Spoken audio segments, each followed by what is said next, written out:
9:30. 8:16 a.m. custom. Kami guys and 8:22. So we still have 1 hour. Domestic flight. Grabe. Na-delayed lang talaga kami guys. Hello, can you help us? 9:30. Nagli-layover naman kami dito sa China pero iba pala dito sa Shenzhen Airline. Tahanan natin guys kasi yung security screening naman. 8:43 a.m. Ayan na kami sa aming gate which is gate 376. Init! Boarding time na! What's up guys? It's me again, Doc Sami, and welcome to another travel series. Kung napanood nyo yung aking previous vlog guys, Vietnam yon. Ito pa din yung UTD ko. And yes, and this is the start of our China travel series.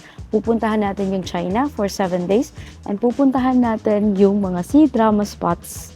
As in, naadik ako sa C-drama lately guys. Thank you sa aking mga followers and classmates sa C-drama. Ayan na, pupuntahan natin and eto yung sinasabi kong sorpresa guys. We will be going to China for the 3rd time. Yung main reason talaga na pupunta tayo ay dahil sa C-drama. Today is July 7, 2026. Today is our flight going to Shenzhen. And then from Shenzhen, sasakay ulit tayo domestic flights going to Hangzhou. O, diba Hangzhou yung ating destination? Kasi alam nyo, filming location do yon ng The Best Thing ba yun? Hindi ko pa na napapanood guys, pero gusto ko siya mapuntahan. And pupunta tayo ng Hangzhou, alam nyo yun, World Studios, diba? Hollywood ng China, C-drama, ganun. And then Shanghai. So, tara guys. Tara na, at lumipad. Charot. Inaantok na ako guys kasi 1:37 a.m. na. Yung airline pala na sasakyan natin ay Shenzhen Airline na buko sa trip.com for around 15,000 pesos. Round trip na yan. Yes. From Ho Chi Minh going to Shenzhen, tapos Shenzhen going to Hangzhou, and then Shanghai going to Chongqing pa pala, tapos Chongqing going to Manila. Bongga!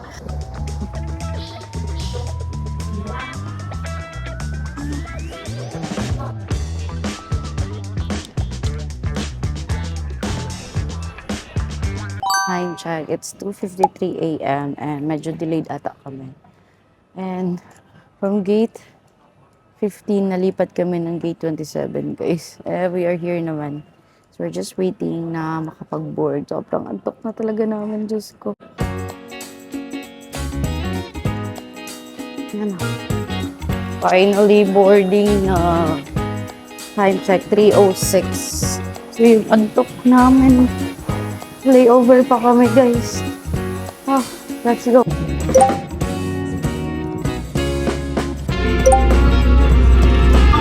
后部均有应急手段，选择就近的。救生衣请放在座位下方或。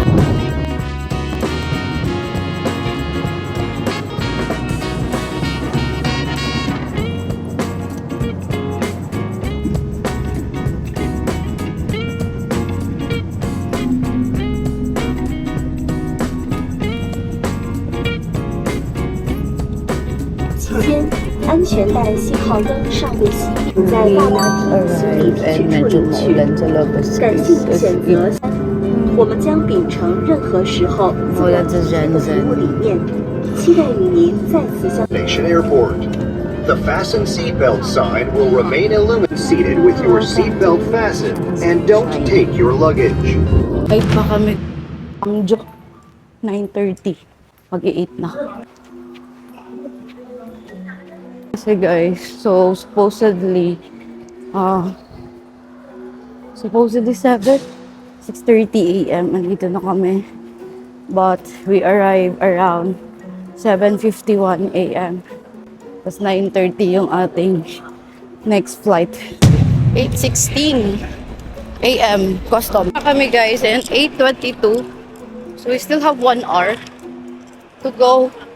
Everything guys. Dito sa departure for domestic flight. Grabe. Grabe. Kasi new stress. Sakto naman talaga yung binook ko na na layover. 3 hours. Na-delayed lang talaga kami guys. 4th floor. So for example, kung magbubook kayo ng Shenzhen Airline,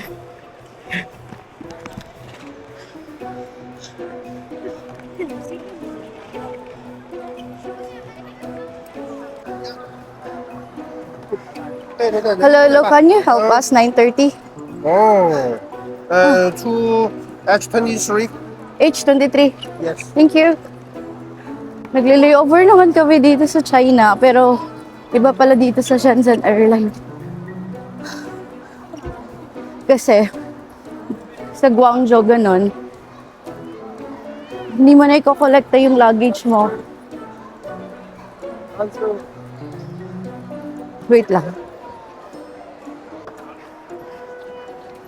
Buti hinabol niya kami, hindi namin alam eh. 8:24 na 9:30 yung flight.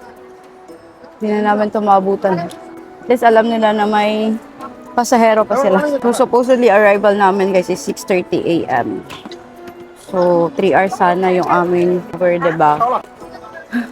Parang chill lang naman sila para sa big flight. So baka maabutan lang namin. Basta makapag-check-in kami guys. Basta alam lang nila na nandito kami. Just in case, at least. Diba? Time check guys, 8:27 a.m. Flight namin 9:30. So nakapag-check-in na kami and bag drop. Tahan na natin guys kasi yung security screening naman dito sa domestic. Napaka-strict. Kasi parang kampante sila. Kasi ano guys, bilis naman nata dito eh. So ayun, ang nangyari, di ba nagkapag-check-in kami, nakalagay sa aming boarding passes, 8:50 a.m. boarding time. So, 8:30. We still have 20 minutes. Kaya, pupunta na tayo. Let's go. Ito yung kanilang domestic, guys. Passenger control. Check yung boarding pass mo. Tapos yung passport. Kasi, foreign kami, di ba? Biometrics, I think. Check na dito yung mga dala nyo, security screening. So, bawal lang mag-video. See you later at 8:31 na. 8:43 a.m. And right now, pupunta na kami sa aming gate, which is gate 376. Imagine, sobrang dami ng gate, sobrang laki ng airport. Boarding time na, 6 minutes na lang. So, tara, let's go. Ako na lang ikikwento sa inyo lahat ng pangyayari kanina sa security screening, guys. Magmadali muna tayo.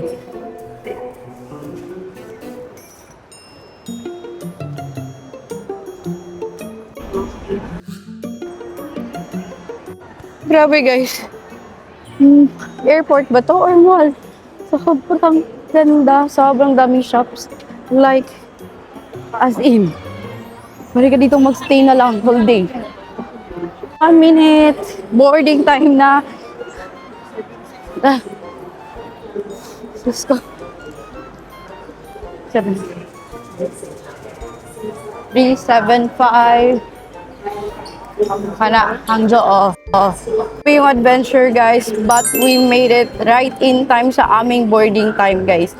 9:30 a.m. yung departure. Boarding time starts at 8:50 and dumating kami dito 8:49 a.m. Imagine. Grabe. As in, dumaan pa kami ng immigration, customs, nag-check-in pa kami, bag drop, dumaan sa passport control for domestic flights, security screening. Grabe, guys. We are here. I conclude, guys, na kung mag-Shenzhen kayo, make sure na may mahaba kayong time na mag-layover dito para hindi kayo mas-stress. Kasi sa amin, guys, 3 hours talaga yung inalot ko dito. So, ayun, 3 hours. Akala ko okay na. Na-delay lang talaga siya ng 1 hour, kaya medyo gumahol kami sa oras. Alanganin, guys. Syempre, hindi tayo sanay ng ganyan, 'di ba? Sanay tayong pumupunta na airport na mahaba pa yung oras. Dito, guys, pag tinatanong namin sila na we have flight 9:30, okay, you pila. Ganun sila. So, walang sense of urgency. Now, I realize kung bakit. Kasi nga, mabilis sila dito. As in, guys, ang bilis nila. So, for example, gaya namin na short kayo ng time, meron palang allotted na fast lane sa mga late passenger. Gaya namin. Tapos, kung magbabag drop pa kayo, anuhin nyo lang yung airline staff na meron na kayong flight na hinahabol para ma-priority kayo sa pagbabag drop. Though, ayun na nga, relax lang sila habang ikaw kinakabahan na. So, okay lang pala yun kasi nga, sanay sila dito na mabilisan lahat, guys. Finally, sasakay na tayo ng aeroplano. Guys, habaan nyo yung oras nyo dito sa Shenzhen Airport kasi para siyang napakaliking mall. Ang dami nyo pwedeng pag-shoppingan dito, gawin, tambayan, and also pwede kahit mga 10 hours andito kayo. Depende na yan sa iyo. Pero example guys, ito, may Muji. May DQ pa kanina. May Insta pa. Ang dami pang brands talaga. Actually, isang part lang yun ng airport yung napuntahan namin. Dito banda sa may gate 300 plus. Iba pa dun sa kabilang side.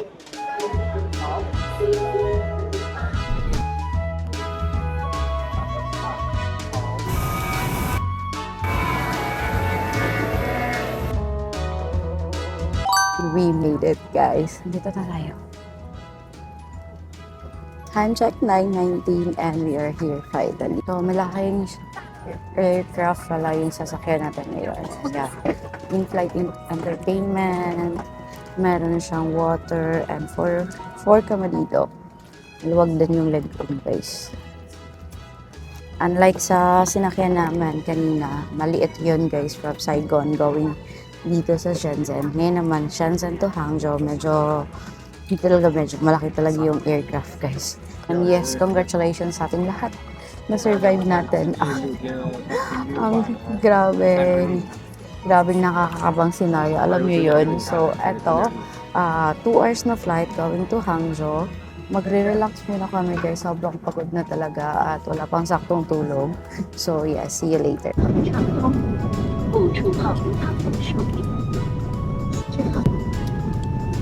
Yeah, we finally made it dito sa Hangzhou International Airport. And time check, 1:14 p.m. Actually, guys, delayed talaga kami, guys. Sobrang delayed kami today's video. Alam niyo ba na supposedly 11:30 andito na kami. Anong oras na? 1:14 p.m. na. Kanina, nasa plane na kami, 9:30, diba? So, mga almost an hour, mahigit din na nasa loob lang kami ng plane. Ako lang, guys, na we already have our eSIM na nagagamit na namin. Nung paglapag pa lang namin sa Shenzhen International Airport, gumana na yung eSIM. And inactivate namin siya nung nasa Tan Son Nhat Airport na kami, guys, para pagdating dire-diretso na lang. As usual, guys, sa Agoda ako nag-book kasi napaka-affordable lang. Like 1,000 pesos, dalawang eSIM na lang, unlimited data, good for 7 days yung nakuha. Kailang din, guys, na kahit andito kami sa plane, meron naman kami internet connection kaya nakakapag-Facebook kami.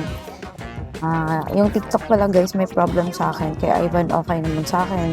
Hindi ako makapag-TikTok, so i-check ko muna kung ano yung nangyari. Bakit sa Ivan nakakapag-TikTok ako hindi?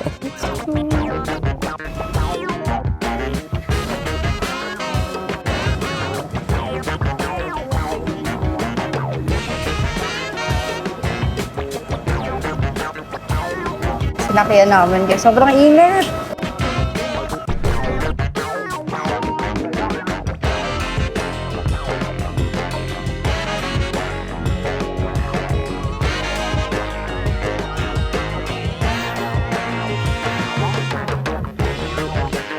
Come to Hangzhou. We're finally here in China.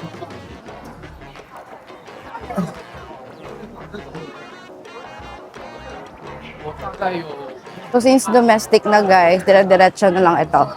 Na wala ka nang dadaan ng immigration and all since kanina nagawa na natin yon sa Shenzhen. So ngayon, dire-diretso na lang. So excited. Welcome back to China. And first time natin dito sa Hangzhou. Ang daming mga C-drama ang sinot dito. And yeah, gagala tayo, guys. It's 1:43 p.m. and we got our luggage na, guys. Lalabas na tayo. Ayan. So, dito pala yung arrival namin sa arrival exit 3. Yan na, guys. Labas na tayo. So guys, nasa arrival hall na kami guys. And eto, airport agenda. Meron na tayong internet connection kasi nakabook na tayo ng eSIM sa Agoda. And like, mga 500 pesos lang. Unlimited data na yan. Good for 7 days. Tapos no VPN required na siya. So nagagamit naman yung aming Facebook, Google, Instagram, TikTok. Ayun guys. Ito yung itsura niya and you can book that one sa Agoda.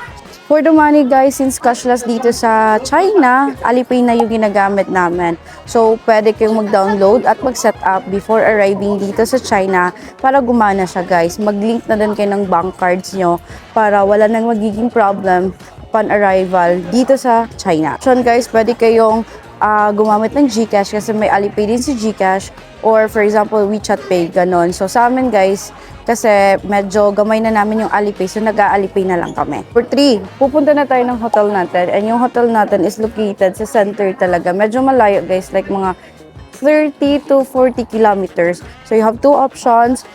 Pwede kayo mag-train. Kasi kung same tayo ng hotel, which is yung Haoyi Hotel na located sa pinaka-center ng Hangzhou, merong train na diretso na dito. So from airport, tapos dun na sa may Ding'an Station, yung babaan. So pwede kayong mag-train guys. So kami guys, wala na kaming energy. Magbubook na lang kami ng aming ride. So DD app, eto itsura, i-download nyo siya guys kasi yan yung Grab version nila dito sa China. As in, mura lang din naman yung pamasahe. So i-check ko muna kung mura nga ba talaga. Wait, 11. Bibili tayo ng sparkling. Ano ba malaman sparkling?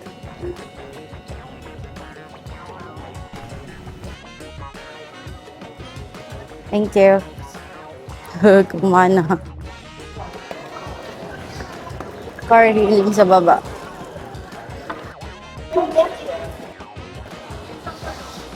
Book na kami ng DD ride guys, which is 55 yuan or RMB yung bayad. Layo yung hotel namin dito. Actually, yung city center medyo malayo. Siguro abutin tayo ng mga 40 minutes na biyahe guys. Example, pick up point, ayan. Hinantay na lang namin sa dito. Ayan na siya guys, oh. Wala, malapit na.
Welcome guys! Welcome sa aming hotel here in Haoyi Hotel guys, which is located, malapit lang siya sa Westlake. Sobrang ganda ng location ng hotel na to guys, as in walking distance na lang yung Hefang Street, yung ano pa ba? Eto, basta ang ganda ng location. Naman yung ating toilet, which is like, ayan, separate yung liguan. Kompleto din yung mga toiletries like body wash, shampoo and conditioner, and hiwalay yung ating bowl. We have here the sink and the mirror. And sobrang ganda guys, bagong-bago ata yung hotel na to. Ayan, the sink. Meron pa ditong toiletries guys, like toothbrush and vanity kit. So, ang daming towels. And also, wala siyang bidet pero maganda yung bowl as in. Meron siyang cabinet guys, but meron dito, ayan, ang hanger. And ito yung luggage namin.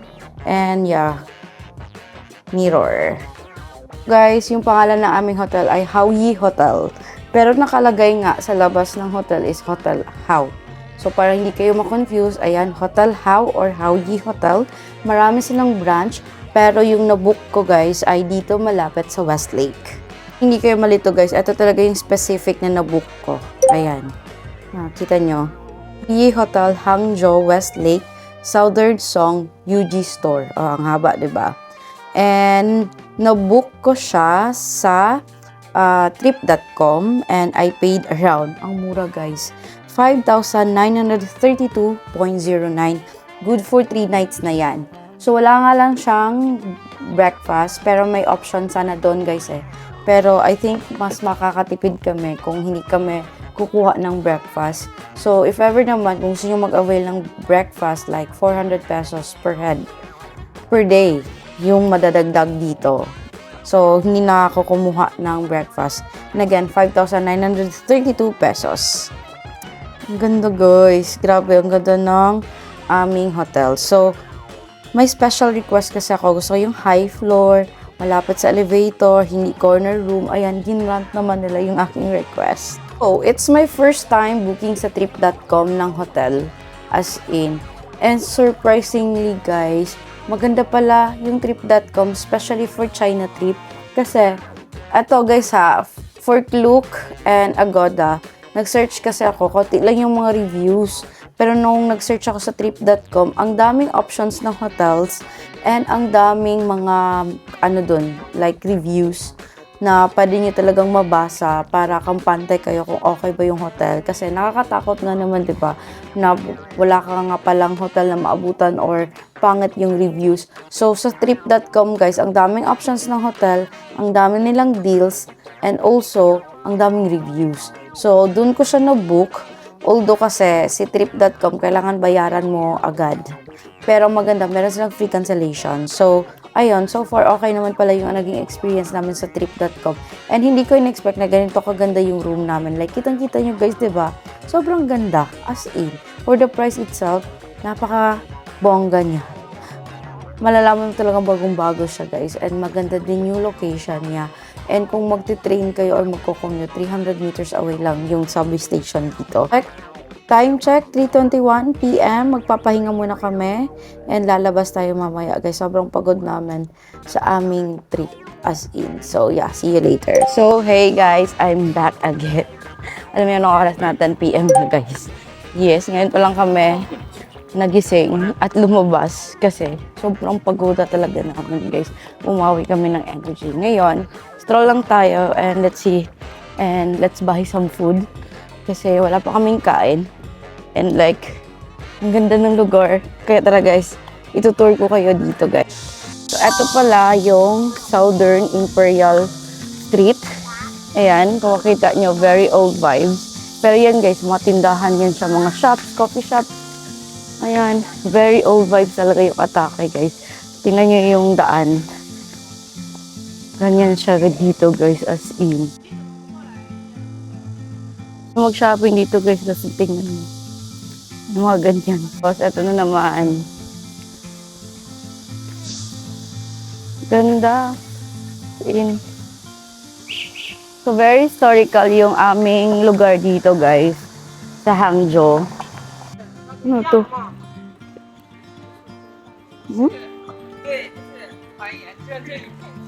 Ano kaya to?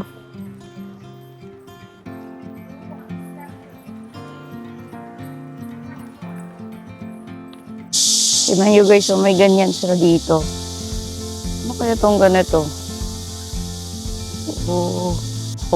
Lakad lang tayo guys.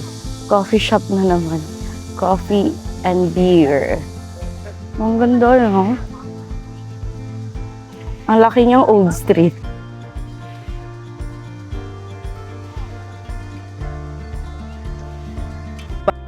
Vibrant dito guys, mas marami pong shops na open. Tingnan nyo. So, ito tingnan nyo. Ano kaya to? Ang dami mga ganito sa kanila guys, as in. So, as of 10 PM, tapos merong ganyan.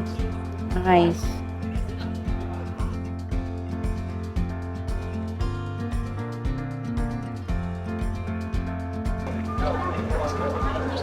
Cute. Ayan ang ice cream guys.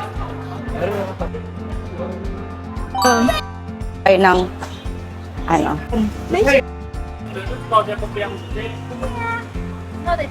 Kami ng drink sa Mixue? Hindi ko alam yung pronunciation guys, but yeah, ito. Ito yung kanilang binibenta. Sikat to sa kanila guys. outside sa Lock-in Coffee. Ito din sikat sa kanila. So, we will order this and this. Alipay lang talaga dito guys, cashless.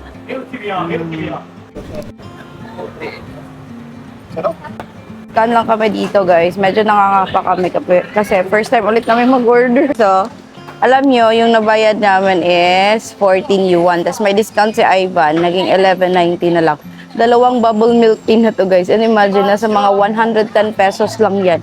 As in, dalawang bubble milk tea na. Diba? Amazing. Ang mura. Pinipilahan talaga to guys. Like, madami talaga mapa-local or teresa dito bumibili. Tsaka sikat sa kanila yung cone ice cream nila. Alam yung first impression ko dito guys kasi dito pa lang yung napupunta namin ha. Hindi siya ganun ka-gulo na street unlike sa Nanjing Road and then sa Beijing Wangfujing na road. Alam niyo yun, napaka-chill dito. Tapos ang ganda kasi niya kasi ano siya, very old vibes yung atake niya as in. Ang lawak pala nito guys, so hindi natin ito maikot tonight pero it's good na meron tayong first impression for our first day here in Hangzhou. Really siya. Ulo man yun. Only this one. Two. Okay. I will try. Okay? Okay. Duck yung binibenta nila guys, hindi manok. Duck.